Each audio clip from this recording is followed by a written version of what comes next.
الف لام لگا ہوا ہے تو دونوں پڑھا جائے گا۔ اب یہاں ایک بات یہ بتائی گئی تھی کہ اگر تنہا لفظ آئے تو الف لام دونوں پڑھتے ہیں۔ اب یہاں پہ دیکھیے یہ جو البقرہ ہے یہ تنہا لفظ ہے، کسی دوسرے لفظ کے ساتھ یہ ملا ہوا نہیں ہے بلکہ تنہا ہے، تو اس لیے اس کو البقرہ پڑھیں گے۔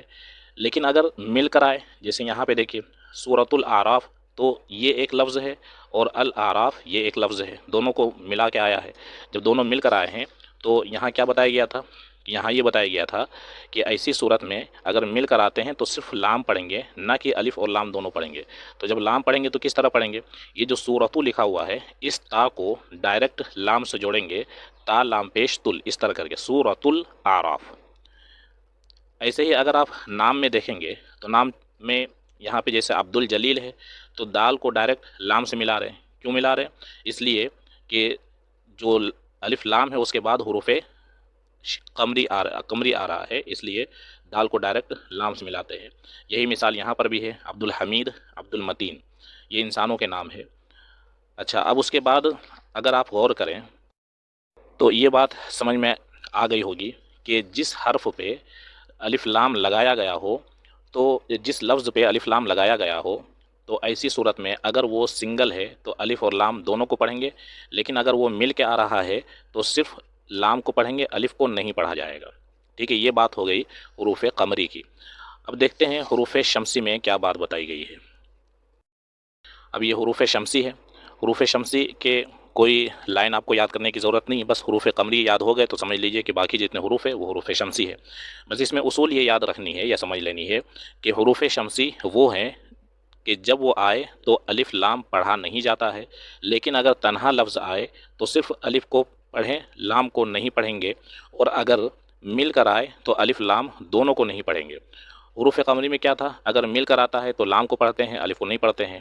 اور اگر تنہا آتا ہے تو صرف یہ تنہا آتا ہے تو الف اور لام دونوں کو پڑھتے ہیں۔ لیکن حروف شمسی میں کیا ہے کہ اگر تنہا آ رہا ہے تو صرف الف کو پڑھیں گے، لام کو نہیں پڑھیں گے، لام لکھا ہوا تو رہے گا لیکن پڑھیں گے نہیں، لیکن اگر مل کے آ رہا ہے تو الف اور لام دونوں کو نہیں پڑھیں گے۔ اب اس کی مثال یہاں پہ آپ دیکھیے، اس کی مثال یہاں پہ دیکھیے۔ اب یہاں پہ سورہ توبہ کا نام ہے تو التوبہ پڑھیں گے۔ التوبہ کیوں پڑھیں گے، اس لیے پڑھیں گے کہ یہ جو تا ہے، الف لام کے بعد جو تا ہے وہ تا کس حروف میں آتا ہے، وہ حروف شمسی میں سے آتا ہے، اور یہ سنگل آ رہا ہے، لہٰذا لام کو نہیں پڑھیں گے لیکن الف کو تا سے ڈائریکٹ ملا دیں گے۔ یہاں پہ کیا تھا، لام کو بھی پڑھا جاتا تھا، اب یہاں پہ حروف شمسی میں لام کو نہیں پڑھیں گے، اس لیے کہ اصول یہ ہے کہ جس لفظ پہ الف لام لگایا گیا ہو اگر اس لفظ کی شروعات حروف شمسی سے ہے تو ایسی صورت میں، اور اگر وہ تنہا ہے تو ایسی صورت میں لام کو نہیں پڑھیں گے، الف کو ڈائریکٹ اس حروف شمسی سے یعنی تا سے یہاں سے جوڑ دیں گے۔